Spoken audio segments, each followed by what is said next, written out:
Monday, October 29, From Babel to Pentecost. The days of spiritual preparation following Jesus' ascension culminated in the events of Pentecost.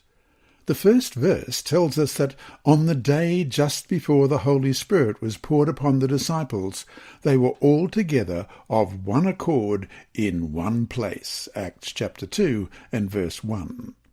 In the Old Testament, Pentecost was the second of three major feasts that every male Israelite was obliged to attend.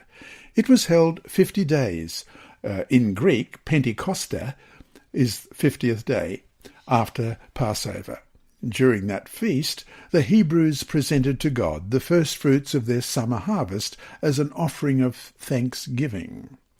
It is likely also that by the time of Jesus, the Feast of Pentecost included a celebration of the giving of the law on Mount Sinai as well. Thus we see here the continued importance of God's law as part and parcel of the Christian message regarding Jesus, whose death offers everyone who repents forgiveness for their violation of God's law.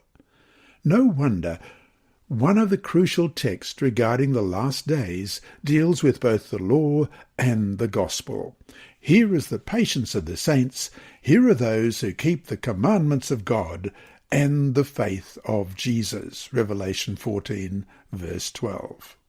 Also, with Mount Sinai, when Moses received the 10 Commandments, numerous extraordinary phenomena occurred at this Pentecost. Acts 2, verses 2 to 4 reads, "And suddenly there came a sound from heaven as of a rushing mighty wind, and it filled the whole house where they were sitting. Then there appeared to them divided tongues as of fire, and one sat upon each of them. And they were all filled with the Holy Spirit and began to speak with other tongues as the Spirit gave them utterance."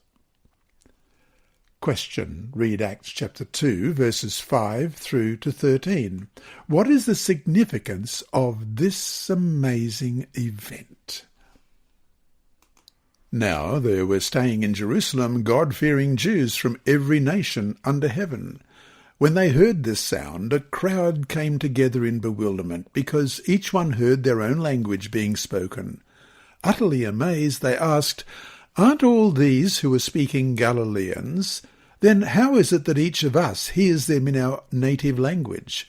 Parthians, Medes, and Elamites, residents of Mesopotamia, Judea and Cappadocia, Pontus and Asia, Phrygia and Pamphylia, Egypt and the parts of Libya near Cyrene, visitors from Rome, both Jews and converts to Judaism, Cretans and Arabs, we hear them declaring the wonders of God in our own tongues." Amazed and perplexed, they asked one another, "What does this mean?"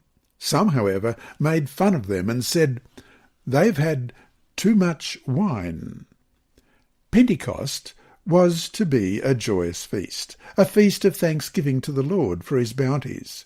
Here, perhaps, is the reason for the false accusation of drunkenness. God's power especially is seen in the miracle of speaking and hearing in diverse tongues. Jews from all over the Roman Empire who came to Jerusalem for this feast heard the message of Jesus, the Messiah, in their own languages. In a unique way, Pentecost helps undo the dispersion of the original human family and the formation of ethnic groups which began in earnest at the Tower of Babel. The miracle of grace begins the reunifying of the human family. The unity of God's church on a global scale testifies to the nature of his kingdom as restoring what was lost at Babel.